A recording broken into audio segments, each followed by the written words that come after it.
we're going to talk about the biggest oof of them all, which is Zoomaa stepping away from competing this year under New York Subliners. What is your guys' initial thoughts on that one?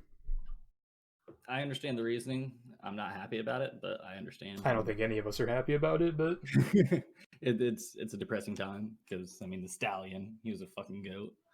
But I mean, health comes first. I get that. It sucks, but Zoomaa, from what I understand, played Claw. So the things he's describing in his Twitlonger makes it seem like carpal tunnel. Mm-hmm.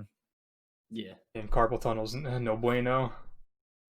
But I'm pretty sure that he stopped playing Claw whenever he had the issues the first time. I mean, more than likely, but still, I'm sure that doesn't go away whenever you play 8 hours a day and play as hard as he does. Right. I'm sure after 7,000 slide cancels, the injury comes back.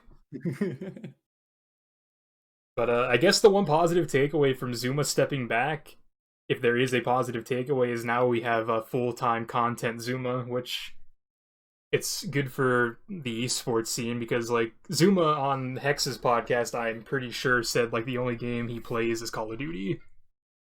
Mm-hmm. So, I will say, the whole switch from the CWL and the CDL in general, I was never with it. Okay, I understand the whole having your own city-based teams and whatnot, but the CWL was something special. And growing up watching Zoomaa, it's sad to see him take a step back, but at the end of the day, your health is more important. And I've been watching Zoomaa a lot as far as content wise. He is funny. He's gonna do great in the content realm. So I'm not worried about him. It's gonna be sad not seeing him play anymore, but there's nothing you can do. At the end of the day, health has to come first. Zoomaa is one of the most unintentionally funny people in the league, or associated with the league. Especially, I'm sure Zoe saw it. I'm not sure if TJ saw it. Do you remember last year whenever he was on the E-Girl podcast and he basically yelled at the one girl for like a solid 3 minutes? Oh, are we talking about the King of the Hill? Yeah. That was that clip. Yeah, it was a while back, but that clip. You shut your mouth when I'm talking. That clip is still in my camera roll constantly.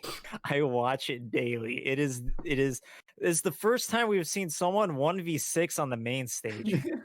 Dude, Zoomaa, Tommy he's gonna be fine in content land, and I'm excited. Mm-hmm. I'd really like to see the CDL capitalize on him being an analyst, because right now the talent for CDL is not very good, because all their casters keep getting canceled. Last year we lost Momo, we lost Benson, we lost... Who else did we lose? We lost someone. Well, we lost Momo for certain...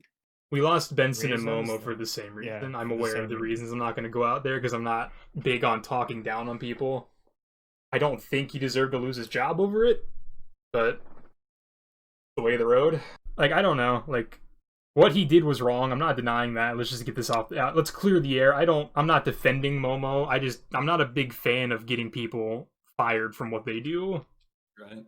Unless it's like... When you're a person of, even if you're verified on Twitter, you're a role model to some people. So you just can't do things like that. Even in your past, if you know where you want to go, you just have to stay in your own lane, and you can't do things like this. Yeah, I agree, but I don't know, dude. Like I said, I'm just not of the mindset of canceling people to the point where they actually lose their jobs or stuff that hurts them like that in the long run.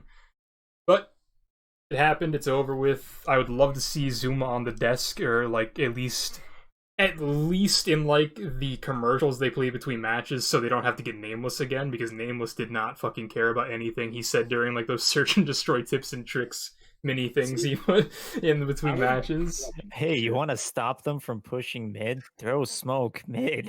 Throw a smoke mid.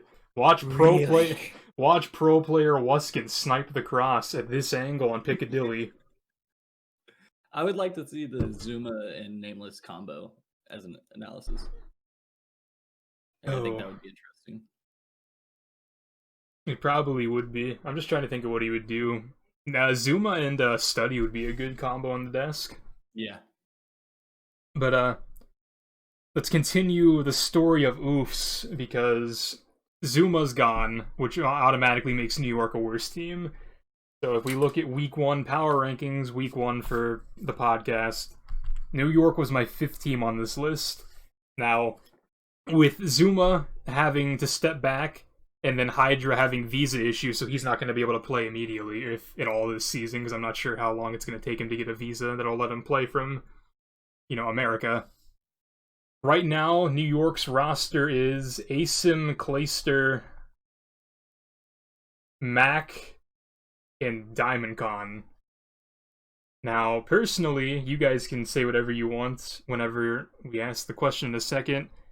That puts New York at, like, the 9-10 spot on my power ranking now. I don't think anyone can be worse than Paris right now. Florida also had a roster change recently, as in, like, 6 hours ago. And then I just don't like London as a team, so they're going to fall probably in the 10th spot or 9th spot. And Zoe, a recap of the rosters: Dallas, Optic, Atlanta, Thieves, New York was 5, Minnesota, Seattle, Los Angeles Gorillas, Toronto, London, Florida, Paris. So with that knowledge and what we just said about New York's new team, where do you guys put New York? They definitely dropped down, like, significantly. I would agree with you. 9-10 is probably around where I'd put them.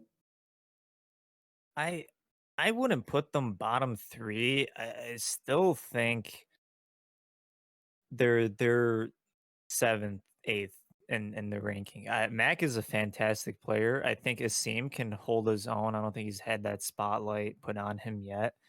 But the 4th, I forgot his name during this podcast. DiamondCon. If you need anything, just Yeah. look in maintenance. There's a bunch of reference materials here. So, I mean, DiamondCon, I don't know. Maybe he's a player that will come out of nowhere and take over the league, but that is very highly unlikely. So for me, New York is 7th, 8th. They're not horrible, but I still don't think they can beat any of the main teams. See, the only reason why I put them low is because we don't know if Mac's a one-hit wonder or not. He came in middle of last year and showed up, but who knows if he's going to be able to do the same this year. And then Asim and DiamondCon, Asim wasn't even going to be on a team if it wasn't for Hydra's visa issues. And DiamondCon just came from amateur, so who knows?